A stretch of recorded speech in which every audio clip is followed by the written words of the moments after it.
Istilahnya berterima kasih kepada para pendamping yang udah ngebantu terjadinya Kampung Susun Kunir dari ASF ya kan, terus JRMK, UPC, ada Akur ya kan, di sini ada Rujak, terus mereka istilahnya udah ngebantu kita menang dalam nominasi IAI Ikatan Arsitek Indonesia. Kita istilahnya benar-benar warga Kampung Susun Kunir ini bangga banget ternyata bisa dikenal di mana-mana sekarang. Terima kasih. Hari ini seru banget. Jadi kita ada di Kampung Kunir ya. Salah satu kampung yang baru kemarin dapat penghargaan dari Ikatan Arsitek Indonesia. Awalnya cuma pengen lihat dampaknya ke masyarakat seperti apa, dan kemudian kita ketemu Mbak Indri ya di sini sebagai koordinatornya. Nah ini Mbak Indri, gimana sebelum ada tempat ini Bu? Dulunya seperti apa kehidupannya? Kalau dulunya ini Kampung Kunir ini, sebelum terjadinya Kampung Susun Kunir ini, kita tuh dulu kita rumah deret ya kan. Aku di sini tinggal udah 37 tahun. Ya, pas itu dulu tuh kita rumah deret dari jembatan besar di depan sampai ke jembatan kecil yang di tengah ya kan, rumah kita deret semua. Lepas itu pas tanggal 27 Mei 2015 kita terjadi penggusuran. Nah, terjadi penggusuran itu mereka bilang di sini mau dijadikan jalan inspeksi. Nah, ternyata pas aku udah protes ke dinas ke Pemprov gitu, Pak, di situ nggak bisa Pak jalan inspeksi, aku bilang. Soalnya kan di depan itu pas mentok itu rel kereta Pak, stasiun kota. Bapak belok ke kanan itu rumah warga. Bapak mau jalan kemana itu nggak bisa. Bapak ke bawah itu ke kali. Terus kata mereka bisa, ntar di situ akan dijadikan jalan inspeksi kan gitu. Setelah kita digusur, ternyata kita didiamkan begitu aja ya kan kita. Nah, datanglah wali kota Jakarta Barat sama Pak Camata juga ya kan, mereka datang nyuruh kita pindah tetap ke rusun, tapi kita menolak semua. Aku bilang, maaf Pak, kita di sini udah lebih dari 20 tahun, yang kita tahu ada undang-undangnya, kalau kita udah menempati tanah selama 20 tahun, tanah itu bisa kita miliki gitu. Kita bisa tempat tinggal di situ. Terus kata wali kotanya bilang, nanti kalian akan dipindahkan ke rusun Daun Mogot katanya gitu, dengan fasilitas komplit. Kita menolak semua ya kan. Jadi kita bangun bedeng, akhirnya pas lagi tahun 2016 kita digusur lagi. Jadi kita 2 kali penggusuran. Awal-awal penggusuran itu kita cuma tidur tuh kita di tenda gitu. Untung banyak teman-teman dari. Berapa lama tuh? Lumayan lama ya, dari 2015 itu kita ada sekitar 7 bulanan lah kita tidur di tenda ya kan. Tapi akhirnya lama-lama kita pada bikin bedeng. Bedeng tuh kita nggak digusur, jadi cuma masih jarang-jarang gitu. Tahun 2016 itu kita udah bikin bedeng, udah lumayan lah dari batas yang di Gardu ke sana ya kan, kita bikin bedeng cuma di situ doang. Karena kan di wilayah sini kan dulu di sini ini tuh yang dijadikan tempat Kampung Susun Kunir ini dulu lapangannya kecamatan untuk mereka bermain bulu tangkis, badminton, semua di sini ya kan. Terus berbatasan dengan ada temboknya juga. Nah, terus pas digusur di sini ini dijadikan tempat penampungan bak sampah. Makanya kita istilahnya marahlah kepada pihak Pemprov ya kan, karena setelah kita digusur ternyata di sini dijadikan tempat penampungan sampah, terus nggak jelas, habis itu warganya mau dikemanain. Pas 2016 kita digusur, kita bikin bedeng ya kan, kita tetap masih bertahan di sini. Kita nggak mau pindah sekalipun, udah digusur 2 kali. Akhirnya pas itu 2017 itu kita masih tetap tinggal di bedeng itu, kita berkontrak politik lah, kita bertemu sama ASF ya kan. Pertama sebelum ASF itu kita kenal sama JRMK ya pas 2015. Tapi yang namanya aku juga sendiri awam lah, nggak kenal sama JRMK ya kan. Tapi setelah aku tahu pas sebelum digusur itu, aku tuh bisa ketemu sama gubernur, wakil gubernur, sama pihak-pihak atas lah dari JRMK itu sendiri gitu. Aku diajak sama mereka bersama warga di sini, jadi kita dilibatkan ya kan. Terus mereka bertanya bisa keluhan kita apa, permasalahan kita apa gitu. Jadi mereka istilahnya menjembatani kita semua. Di 2015 kita bertemu dengan ASF ya kan. Terus bertemu dengan berkontak politik dengan Pak Anies 2015. Kita ada bikin CAP gitu, ya kan. Terus kita ada kalau nggak salah zaman dulu itu masih ada 21 kampung kalau nggak salah, ya kan. Kita ada 4 kampung prioritas yang kita minta dibangun, seperti dari Kampung Susun Kunir, Kampung Susun Akuarium, Kebun Bayem, sama Bukit Duri, ya kan. Kita minta dibangunkan kembali. Kita nggak minta apa-apa. Jadi pas lagi proses Pak Anies menaik menjadi gubernur, kita berkontak politik, kita minta itu. Kalau untuk kampung-kampung lain meminta dibuatkan IMB bersama JRMK. Setelah Pak Anies menang, ya kan, kita dibuatkanlah shelter seperti di gambar sebelah ini nih, shelter yang paling atas, ya kan. Itu shelter kita selama 3 tahun. 3 tahun kita free, kita dikasih sama Pak Anies buat tempatin, ya kan. Walaupun shelter itu cuma dibuatin dari baja ringan ya, materi plek, ya kan. Pas Pak Anies itu masa jabatan itu, kita minta dibangunkanlah Kampung Susun itu sendiri, ya kan. Dibuatkan Kampung Susun ini. Akhirnya arsitek itu ya udah, jadi Bang Kamil itu antara arsitek sama warga saling bekerja sama gitu. Jadi untuk masalah desain, masalah bangunan isi dalamnya pun bentuknya model kayak apa, itu inspirasi dari warga gitu.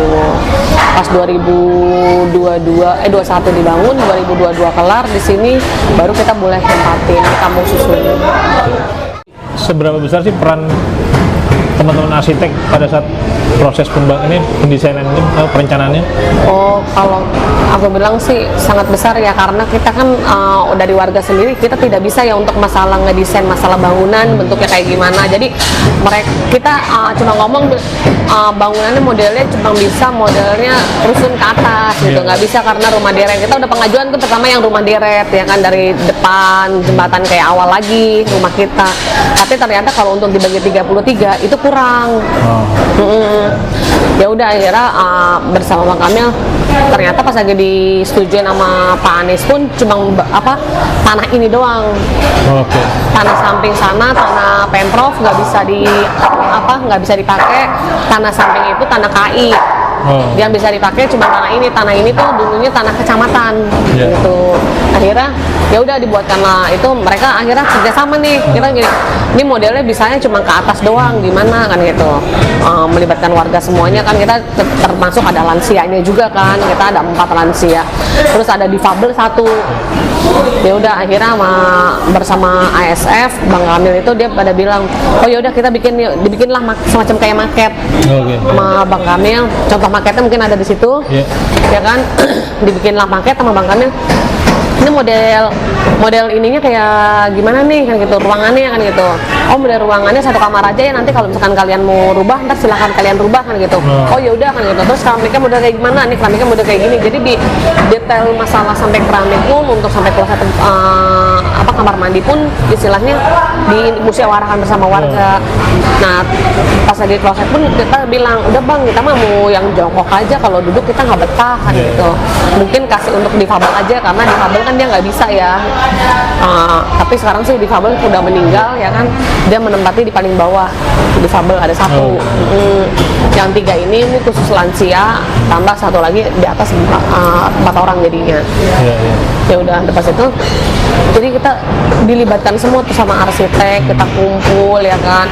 Jadi Bang Kamil sama arsitek yang lain tuh jadi ngomong nih, ini mau model bangunannya kayak gimana, oh model kayak gini, ntar mereka yang menggambar gitu. Jadi bagian mereka yang gambarnya, kita yang cuma ngomong ini modelnya kayak begini loh, ini modelnya kayak gini loh gitu.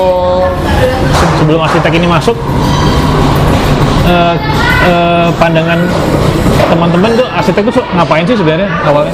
Aku sendiri berpikiran gini, wah arsitek ini pasti bayarannya mahal nih, ntar kalau rumah udah jadi pasti dia ntar bayarannya kayak gini kan gitu kan. Dan pas itu ternyata teman-teman JRMK ya kan, UPC terus sama ASF itu mereka tuh ternyata nggak minta bayaran itu ya kan. Pas akhirnya kita benar-benar merasa berterima kasih lah ya kan kepada mereka yang udah ngebantu kita ya kan. Mereka istilahnya peduli kepada rakyat miskin. Lepas itu aku dikenalin juga sama istilah Bang Kamil ASF Jakarta gitu kan. Lepas itu oh ternyata mereka tuh istilahnya ngebantu lo kan gitu. Termasuk aku bikin desain ini, konsep untuk desain ruang usaha koperasi dibantu sama ASF juga dari Akur. Nah mereka istilah ngebantu juga nih, ntar kamu untuk kalau ruang usaha koperasi nanti yang ngebantu ini ya gitu. Jadi oh mereka tuh nggak pernah istilahnya minta bayaran sedikit pun kepada warga gitu. Nih saya minta uang segini nggak ada mereka istilahnya. Kita benar-benar mereka pure ngebantu ke warga tuh secara ikhlas semua. Itu kan tadi ada 33 unit ya? Ada 33 Nah unit. itu proses penentuan 33 itu gimana sih, kan pada saat setelah penggusuran sampai dibangun kan ada beberapa tahun tuh, pasti ada yang kemudian baru lahir lah, atau yang ada yang keluarga baru atau gimana, itu proses penentuan 33-nya itu seperti apa? Awalnya itu kita di sini udah 77 kakak ya kan, tapi sebagian dari warga kita itu ada yang udah ngambil rusun. Sebagian lagi ada yang pulang kampung. Sebenarnya kita tuh awalnya tuh ada 34, tapi yang satu itu pas detik-detik terakhir mau dibangunin shelter dia mulai nggak percaya, katanya kan nggak mungkin lah Kunir bisa dibangun katanya gitu. Terus aku bilang kan namanya dulu kita suka kita kalau tiap pertemuan kita dulu kan ada koperasi tapi belum berbadan hukum ya, supaya kita istilahnya supaya warga tiap bulan tuh ketemu dulu gitu ya? jadi kita diajarin nama JRMK begitu, kalian bikin koperasi aja supaya kalian bisa kumpul tiap bulannya, terus ada pertemuan apa selalu istilahnya rutin dikasih tahu ya kan bersama JRMK. Nah pas itu namanya kita kan tiap ada pertemuan kita pergi kadang kan kita namanya warga kadang kita suka kolektifan gitu, yuk kita mau pergi nih kan gitu, buat mencari tahu nih selanjutnya apa lagi gini apa yang bisa kita kembangin kan gitu. Nah pas terakhir dia bilang saya nggak ikut lah mbak, kayaknya nggak mungkin Kunir bisa dibangun kan gitu. Oh ya udah berarti kita buletin ya 33, kita bilang begitu. Udah pas kata warga sekalian ya udah mbak bulet 33. Ya udah pas lagi kita udah buletin bersama warga semua udah sepakat jangan ada penambahan lagi, kita bilang gitu, karena benar-benar yang dari tahun 2015 sampai 2000 sampai dibangun shelter 2018 itu udah kita bulatkan itu 33 kakak sampai kita pembangunan shelter pun 33 kakak, pembangunan kampung susun ini pun 33 unit.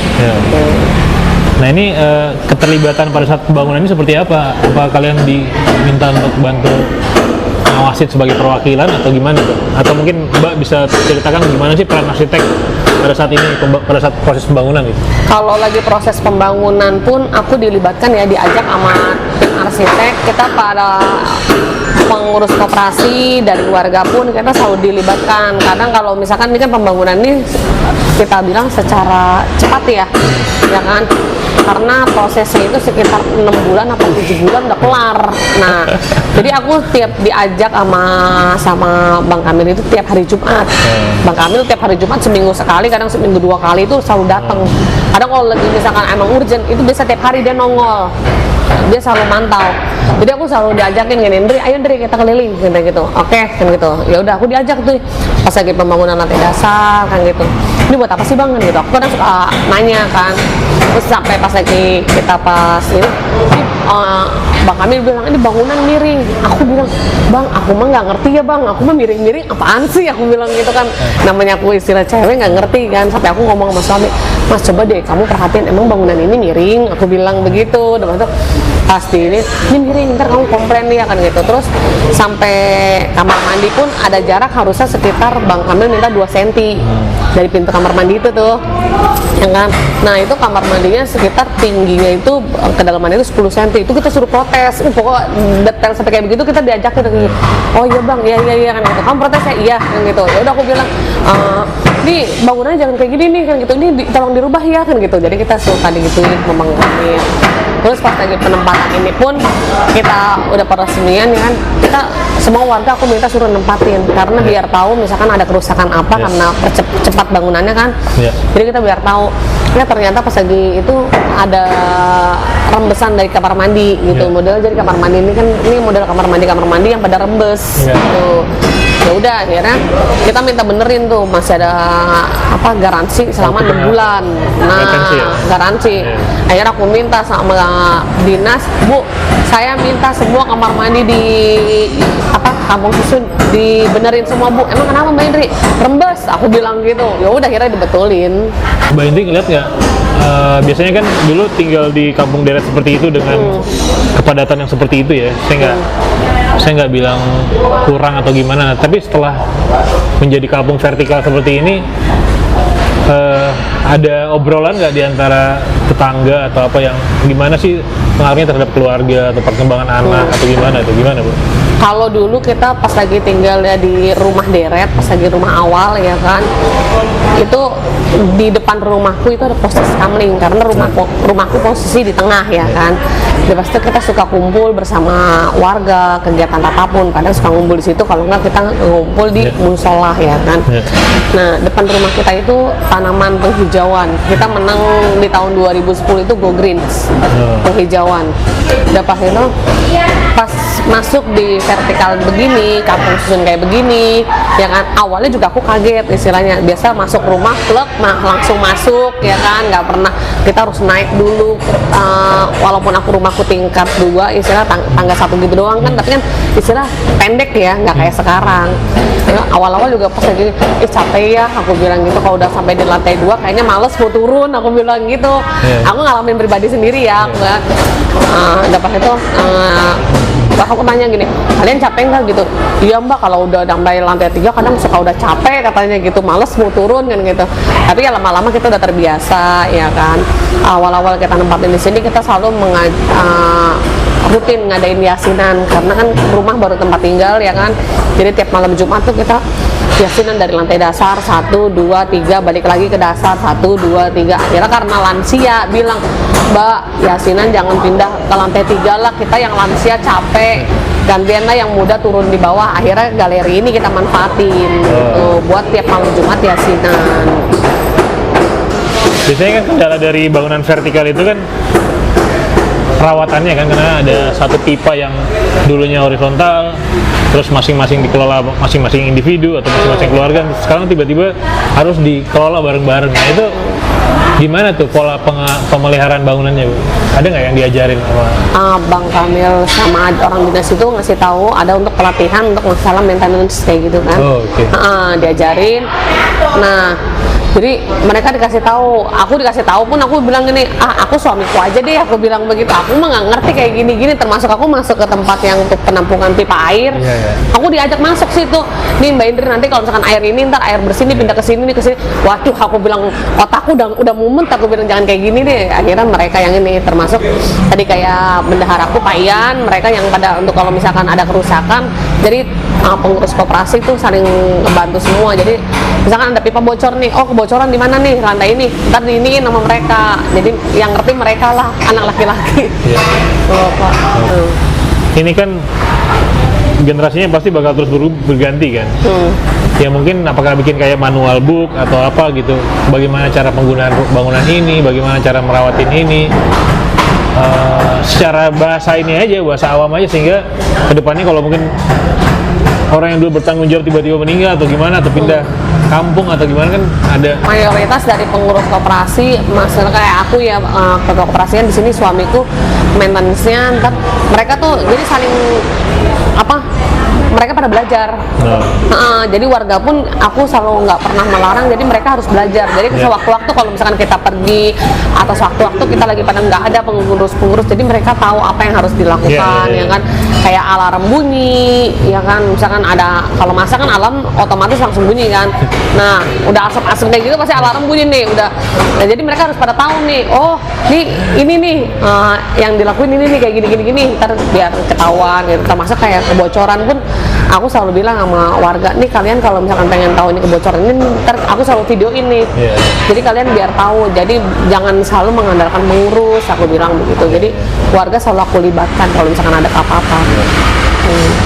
Jadi emang ya keren sih, maksudnya akhirnya cara hidupnya atau informasi yang kita biasanya di rumah horizontal gitu, dengan bangunan secara horizontal, biasanya kan aturan-aturannya nggak terlalu banyak ya, tiba-tiba ibu hidup vertikal.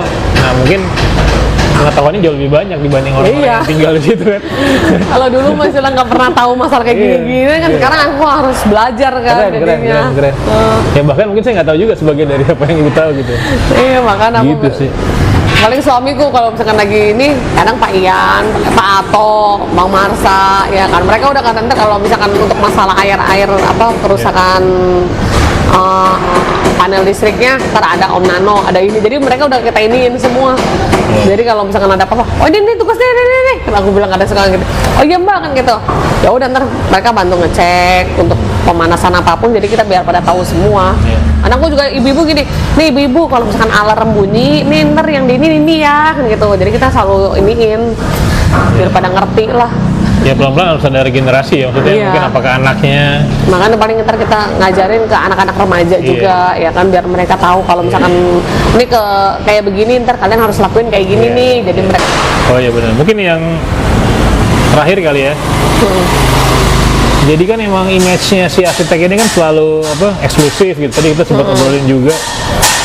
Mbak aja mikir bahwa, aduh saya nggak arsitek nih harus bayar mahal nih atau gimana gitu. Padahal sebenarnya sih setiap individu arsitek ini harus punya peran di berbagai lini lah, maksudnya di berbagai tingkatan masyarakat. Nah menurut Mbak apa namanya nasihatnya lah buat teman-teman arsitek muda di Indonesia gitu. yang kita tahu emang dulu kan istilahnya kan, wah kita bayar arsitek mahal gitu, tapi setelah kita gabung sama mereka, kita kenal sama mereka ya kan, ternyata beda persepsi kita semua ya kan. Ternyata arsitek-arsitek itu kita nggak perlu dengan biaya mahal bantuan mereka, ada yang benar-benar yang sukarela ngebantu warga rakyat miskin lah istilahnya ya kan, mereka bantu untuk ngedesain ini. Kita benar-benar apresiasi semua kepada arsitek-arsitek semuanya supaya mereka bisa memperkembangkan kinerja mereka ya kan, terus cara kerja mereka. Kita bangga lah sama arsitek-arsitek, termasuk dari aku, termasuk anak-anak muda juga ya kan, tim penghijauan juga kita anak muda semua, jadi kita bener-bener dibantu sama mereka tuh, seneng banget dari warga Kampung Susun Kunir. Mungkin mau nyampein sesuatu buat teman-teman itu, teman-teman arsitek yang udah bantu mungkin, apalagi kemarin habis dapat penghargaan ya dari Ikatan Arsitek Indonesia.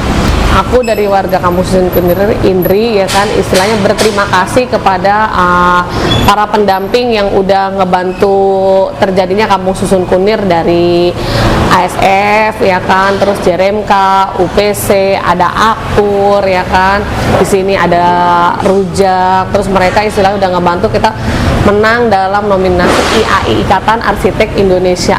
Kita istilahnya benar-benar warga Kampung Susun Kunir ini bangga banget, ternyata bisa dikenal di mana-mana sekarang. Oke, siap. Terima kasih Bu.